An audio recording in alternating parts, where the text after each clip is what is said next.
Oh my god, shut up. Shut your goddamn mouth. Chill out. Talking about UFC, I gotta cover the Manel Kape versus Almabayev. What is it? You don't even want to be held, but you're gonna cry like you do. This is going to be covering the UFC fight night of Manel Kape versus Almabayev. First, we got Manel Kape versus Almabayev. That's okay. That's okay. I was hoping for Brandon Royval to be coming in, and that's extremely disappointing. This entire card got a little bit dipped down into the okay sections, maybe even a little lesser than okay. But fine, whatever. Almabayev is apparently a really strong grappler, really dangerous. And everyone that I'm seeing, the weird comments of everything, is giving him the fight for some fucking reason. Strange to me. You know what? I'm just going to give you my prediction for the Manel Kape versus Asu fight right now. Because how are you going to doubt Manel Kape at all right now? He's gone to close decisions with guys like Pantoja. He's fought guys like Kaya Sakura. My God, I cannot discount Manel Kape. He's one of those guys that easily is going to be fighting for the title within this year, probably. If Pantoja wants to defend twice, then, I mean, Kai Kara France, Manel Kape, if he wins this fight, which I definitely think he's going to. I don't see how you can doubt Manel's grappling skills, his striking skills, his endurance, his speed. This dude is a fucking monster everywhere. The fact that he hasn't really gotten the title shot in the UFC yet, I think, is insane to me. So, bank on Manel Kape. Let's see that. I don't think he's going to be able to pull off a knockout, submission, anything against Asu. Let's just hope that he gets a decision victory on this one. And if he doesn't, damn, Asu's going to take that decision for sure. I mean, every single other fight in his entire UFC career for Asu has been a decision fight. So I'm really hoping that's not the case this time. I'm banking on Manel Kape. I think he's going to win anyways. If I were to bet, I put my money on Manel Kape. All right, Cody Brundage versus Julian Marquez. That's going to be a nice fight. I like Cody Brundage. I don't know him too well. He's last times I've seen him, he's only lost. I can't really recall exactly who he's lost to. His last loss was to His last loss was to Bo Nickel. So how are you going to really discount him for that? Bo Nickel's going to move on to be a monster. Probably going to end up in the top 10s or top 5 for sure. Unless if he fights Reiner de Ritter, that's going to be a tough fight for Bo Nickel. But I'm really, we're not here to talk about Bo Nickel. Basically, Cody Brundage, I think, is going to be able to take Julian Marquez just didn't seem that impressive. I haven't seen a lot of good wins out of him, if I'm being honest with you. Not the most activity. So it's like Cody Brundage, right? First round, probably not first. I don't know. Julian can get just the thing. Julian can get fucked up kind of fast. So I am predicting that this is going to happen first round or second round TKO, knockout, or submission. I really wish I can give you one option of it, but shut up. Hush your face, damn. Basically, Cody Brundage, let's just see that happen. I'm going to be giving that first round KO. I think it's going to be surprising. I think people are discounting Cody Brundage right now. I think he's given this fight because people discount him. So I think first round KO. Honestly, let's see that happen. Nasrat Hakparast versus Esteban Ribovic. I mean, bro, Esteban Ribovic, come on, man. How are you going to vote against Esteban Ribovic? You'd have to be a crazy madman in order to vote against Esteban Ribovic. That'd be insane. If he were to lose this fight, I don't know what to do because he's not fighting the craziest guy. He's not fighting the most deadly guy. He's fighting another guy to get Esteban up in terms of ranking opportunities and chances at the title eventually. Esteban's going to take this fight easily. I don't know about easily, obviously, but I mean, for his track record so far, easily. I don't understand what the conversation even here is about. I don't even want to spend more time on this. Esteban Ribovic, come on. It's not even a fucking contest. Have you seen the fucking fight of the year last year with Esteban? Bro, it's not even that. It's that he's done that and he's had another stellar knockout performance already. He is a fucking dog. So, Esteban, come on. Let's not be crazy. Haider Emil versus William Gomez. I have wrote here Haider Emil, big problem. I don't know what I meant by that. And for Gomez, needs to control opponent, but he does have the range advantage. I saw that I think William Gomez might be the favored in this bout. Gomez is pretty good overall. He's very good. I mean, shit, you can't look at his record and not think like, okay, this guy has some fucking talent, obviously. I didn't care for his last fight against Brito. When I saw that fight, it really kind of weighed me towards Haider. It's going to be hard for me to perceive William losing this fight. For me, if I'm going to be predicting and just guessing on who I think is going to win the fight, this includes kind of surprises, kind of chance moments, kind of you don't know why a motherfucker would do that or why he didn't make certain decisions. But I feel like he's going to make the wrong decisions at some point against Haider.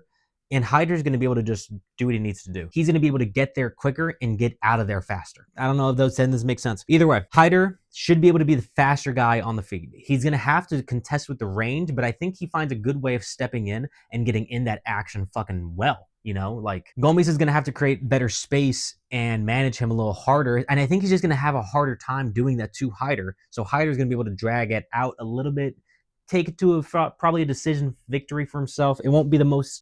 You know what? I got to say, when I predicted it's going to be boring, it's usually the opposite so far with that last fucking night. But I'm still going to stick by my guns here. I think that Hyder is going to be able to pull out a decision victory on this one, maybe split. And it's going to be a bit of a. He needs to tire out Gomes if he's going to want to do that. He's going to put on volume for sure, but he also needs to tire him out. He's going to have the best performance probably in the third round. And the first two, he needs to win by a very tight margin by keeping the volume up and managing his own stamina and exploding as the fight goes on. For Gomes, have him play into your game. If Gomes can have Hyder play into his own game and stay at a distance, try to cross the void, and eventually get caught with a counter shot, that'd be cool. I don't know if Gomes is going to do a counter shot like that. I think he's better if he's just going to be putting the pace himself, which is going to be hard against Hyder, which is why I'm giving Hyder the fight also. But if Gomes can manage the pace, really control it, and have the range advantage this entire time, it should be a good night for him. But again, I'm going to go with Hyder, decision victory. Danny Barlow versus Sam Peterson. I put that striking in favor of Danny and doubtful Sam would get a submission off of Danny. If Sam Peterson is able to win this fight and control Danny Barlow, it's going to be with a sudden submission attempt and a sudden submission victory. That would likely come at the second round, if I'm going to be honest, or in the first round, and definitely not by the third. But Danny Barlow has a striking advantage, and I think he's going to be able to keep him at bay. I don't think Sam's grappling will be strong enough to defeat Danny Barlow in that exchange either. So I'm really giving this a heavy look and a heavy lean towards Danny Barlow. Danny Barlow for the, I want to say, unanimous victory. Unanimous victory or TKO in the third round. That's what I'm going to be going for. Third round, second round, probably third round. Danny Barlow. Danny Barlow, let's go for that, man. So we also have Austin Lane versus Mario Pinto. Austin Lane, some cool find, it's okay. But Mario Pinto was the guy I was actually impressed by. Austin Lane, actually, now that I remember, he was the one that knocked the fuck Robin Despanier. He's the guy fighting in Karate Combat. He's doing very well. I don't like talking shit about fucking fighters, especially if they have no reason to. Robes Despanier. I will put a photo up of him. What I like about Austin Lane is that he was able to know that the best way to beat this guy is with grappling. So that's what he did. I don't think he's going to be able to pull off a grappling victory against Mario Pinto, though. And Mario Pinto has shown that he has fantastic hands on the feet. I'm very excited for this fight because I feel like Mario Pinto is going to be able to pull off a first round knockout. If not, I mean, fuck, Austin Lane's probably just going to get beaten up for all 3 rounds if he's not able to get knocked out already. I'm absolutely betting on Mario Pinto to take this victory by KO or TKO in the first round. This one's a first rounder. This one's like, damn, if Mario Pinto is not going to get this shit, he's going to beat the fuck out of this guy for all 3 rounds. Maybe he can get submitted on accident if he fucks up in the third one, especially losing cardio. But this is all set for Mario Pinto because walk in there, knock his ass out first round. Knock that motherfucker out. All respect to Austin Lane, though. All respect to Austin Lane. You show kind of like what the UFC is all about, you know, just throwing in that mixed grappling and all that shit. I respect that. I like that kind of shit. If you win, you win. I'm going to be hyped for it. But if Mario Pinto wins, I'm going to be hyped because it's going to be a fucking brutal affair, sadly. We then have Ricardo Ramos versus Chepe Mariscal. Ricardo Ramos versus Chepe Mariscal. All right, I'm going to keep this section kind of short because I figure I'm going to take a quick look at these guys and then I'm going to make a really raw, rough bet because I just want to get to the Charles Johnson fight and I'm going to just burn through these other ones to get there. Ricardo Ramos versus Chepe Mariscal. I'm going to go with Chepe Mariscal. Chepe Mariscal has been putting on some pretty solid, strong performances, and Ricardo Ramos has been hit or miss every now and then, but he has the experience. I am going to go with Chepe Mariscal. I think the odds are right on this one. You're just going to look at this guy taking the fucking, what, second round TKO? What's really great here is that their records are actually pretty close. 17-6, 17-6. Chepe coming off with the 1 no contest. However, it's just that Chepe's been on a fucking tear recently. 4 wins, decision, unanimous, knockout, you know. I'm going to be banking on him to be able to come through, pull out another one. Another one of those this night. So, Chepe Mariscal, let's just fucking say third round TKO. I don't think it's going to be a easy fight for him, but it's going to be a bit of a struggle at times. Let's go with third round TKO. Chepe Mariscal, Danny Silva versus Lucas Almeida. Almeida? Oh, fuck. Bro, Danny Silva looks like he's going to be able to take this fight. He's 9-1 against Lucas's 15-3. Lucas ain't no joke either, though. Lucas ain't no joke. This will be a scrappy fucking fight. They're going to be coming out here trying to really take each other out. I'm going to go with Danny Silva. I'm going to play it safe. Just go with the betting odds favorite. And he's also, again, 9-1 right now. I'm excited to see how he's going to perform. From the stats I just viewed, wow, he's really outweighing Almeida in pretty much every category from what I could tell. He's fought longer. He has more volume. He has more takedowns. He has more this, has more that. Danny Silva. Let's just keep it straight and simple, right? Fuck it. Why not? Next, we have Andrea Lee versus J.R.R. That is not looking like the most enticing fight because both of them are coming off of a loss. Both of them have a pretty hefty amount of losses on their records, and it's going to be a tight fight overall. Both of them are somewhat even in a lot of different categories, and it's really just a pick and choose whoever you think is going to win. The betting odds do give it to JJ, and I'm going to be picking JJ because in the photo, I mean, she's looking real mean and like a fucking villain, and the other woman, Andrea Lee, she's just kind of smiling there. That's it. I'm just going to go based off of that. I think the angry one's going to win, and I think the nice, happy one is going to be knocked out. No, it's not going to be a knockout. It's going to go to the decision, probably split decision for Aldrich. It's going to be going for a unanimous decision for Aldrich. That's what's going to happen. Let me look at Ramazan.